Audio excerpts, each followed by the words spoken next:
Hello बच्चों, कैसे हो आप सब। मैं ज्योति स्टडी विद जे के चैनल पर आपका बहुत बहुत स्वागत करती हूँ। आज हम लोग करने वाले हैं कक्षा 2 का अध्याय नंबर 4, अधिक बलवान कौन, यानी ज़्यादा ताकतवर कौन। तो चलिए देख लेते हैं इसके प्रश्न उत्तर को।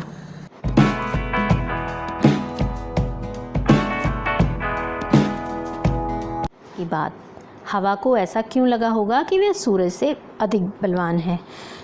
हवा को ऐसा इसलिए लगा होगा क्योंकि जब हवा बहुत वेग से चलती है, बहुत तेज़ से चलती है, तो सारी पृथ्वी पर आतंक मचा देती है। पेड़ पौधे, घर इत्यादि उसके प्रभाव से उखड़ जाते हैं और या फिर टूट जाते हैं। इसलिए उसे लगा होगा कि वह सूरज से अधिक बलवान है।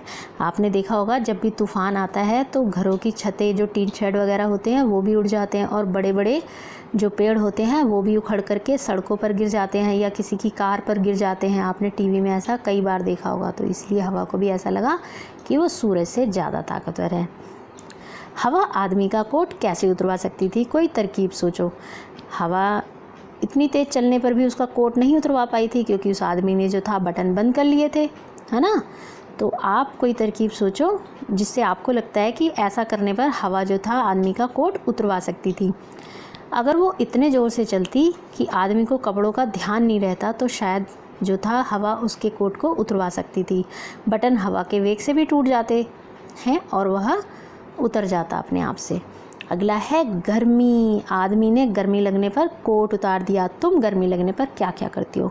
तो ये तो बड़ा इजी है ना कि जब गर्मी लगती है तो हम लोग क्या करते हैं। हम लोग या तो फिर क्या करते हैं, जो सूती कपड़े पहनते हैं, और क्या करते हैं, पंखे, कूलर या एसी के पास बैठ जाते हैं, और क्या करते हैं, धूप पर नहीं जाते हैं, बाहर जाने से बचते हैं, और इसके अलावा जो है पानी खूब पीते हैं। इसके अलावा कुछ बच्चे ग्लूकोज वाटर भी पीते हैं और जूस भी पीते हैं, है ना। किसमें कितनी ताकत, बताओ इनमें से कौन अधिक बलवान है। तुम्हें ऐसा क्यों लगता है, सूरज या फिर हवा।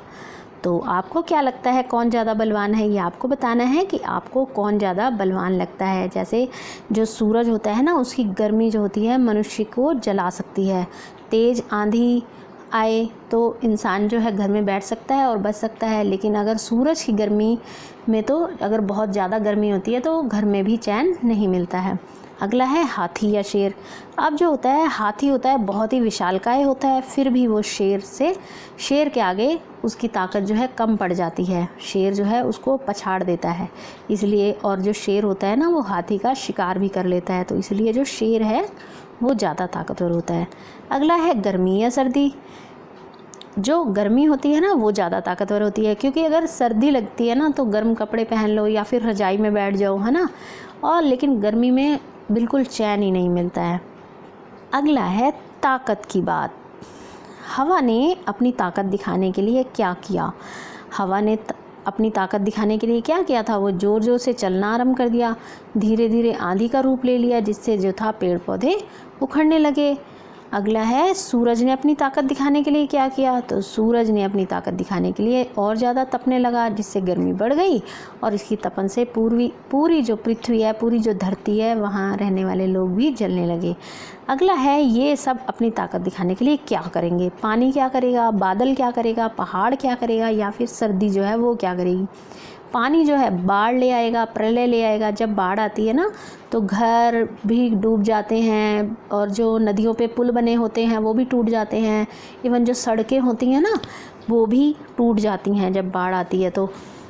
और बादल क्या करेंगे, बादल खूब गर्जना करेंगे और खूब पानी बरसा देंगे और उससे भी बाढ़ आ जाती है। अगला है पहाड़। पहाड़ क्या करेंगे अपनी ताकत दिखाने के लिए। पहाड़ जो है अपनी चट्टानों को गिराना शुरू कर देंगे ताकि रास्ते जो हैं वो बंद हो जाएं, या फिर वहाँ के जो घर हैं वो भी उनके साथ साथ नीचे गिर जाएं।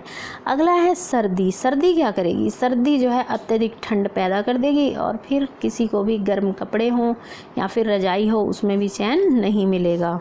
तो क्या होता, मान लो कि हवा ने कहा जो मिट्टी में गड़े इस तंबू को उखाड़ दे वह ज़्यादा ताकतवर होगा। ऐसा होता तो कहानी में क्या होता, सोचो और बताओ। अब देखो, पहले क्या बहस हो रही थी कि जो इस आदमी का कोट उतरवा देगा वो ज़्यादा ताकतवर माना जाएगा। तो सूरज ने क्या किया, बहुत ज़्यादा गर्मी कर ली और उसने, आदमी जो था गर्मी को सहन नहीं कर पाया और उसने जो था कोट अपना उतार दिया। अब बात हो रही है मिट्टी में गड़े तंबू को उखाड़ने की। तो अब क्या होगा, जब हवा बहुत तेज़ चलेगी तो हवा तो बहुत तेज़ चलकर तंबू को ऐसे ही उखाड़ देगी, लेकिन सूरज उसको उखाड़ ही नहीं पाएगा। क्यों नहीं उखाड़ पाएगा? क्योंकि वो तो सिर्फ गर्मी कर सकता है, और गर्मी करेगा तो सिर्फ तंबू का जो रंग है वही फीका पड़ सकता है, इसके अलावा वो उसको उखाड़ नहीं पाएगा, और जो हवा होगी वो जीत जाएगी अगर ये बात होती कि तंबू को उखाड़ना है। अगला है शब्दों का खेल। यहाँ पर कुछ शब्द दिए हैं, ताजमहल। अगर हम इसको एक साथ पढ़ेंगे तो ये हो जाएगा ताजमहल, और इससे हम 6 शब्द बना सकते हैं, जैसे कि ताज, महल, जम, हल, ताल और मल। इसी तरह एक नीचे शब्द लिखा है, उससे 8 शब्द ढूंढने हैं। कमल ककड़ी, अगर हमने एक साथ पढ़ा तो है कमल ककड़ी, और अगर अलग अलग पढ़ेंगे तो क, म, ल, क और रेड़ी। इससे हमको 8 शब्द बनाने हैं, तो हम इससे शब्द बनाते हैं। एक तो हो गया कमल, एक हो गया ककड़ी, 2 तो यही बन गए। और कैसे बनाएंगे? कम बना सकते हैं, मल बना सकते हैं, लकड़ी बना सकते हैं, है ना। और जल्दी से और शब्दों को ढूंढो, और कौन कौन से शब्द हम बना सकते हैं। और जो है बन सकता है मत, और बन सकता है कल, और बन सकता है कड़ी, और बन सकता है लड़ी, है ना। इस तरह से हम शब्दों को बना सकते हैं। अगला है एक के बदले दूसरा। बलवान की जगह हम ताकतवर शब्द का इस्तेमाल कर सकते हैं। नीचे लिखे शब्दों की जगह तुम और कौन कौन से शब्द चुन सकते हो। तो ये देखो कि ये जो बलवान की जगह ताकतवर, यानी जो बलवान का जो शब्द अर्थ होता है, दूसरा मीनिंग होता है ना, जिसको हम पर्यायवाची शब्द भी कह सकते हैं या इसका अर्थ भी कह सकते हैं, तो ये होता है ताकतवर। इसी तरह अधिक को क्या बोलते हैं? अधिक को बोल सकते हैं ज़्यादा, है ना।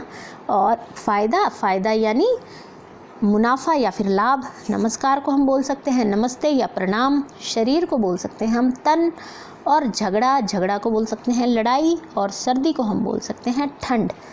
तो ये हो गया आपका चैप्टर कंप्लीट। आपको कैसा लगा? अच्छा लगा हो तो इसको लाइक ज़रूर कर देना, दोस्तों में ज़्यादा से ज़्यादा शेयर करना। जो लोग चैनल पर नए हैं, चैनल को सब्सक्राइब कर देना। Thanks for watching.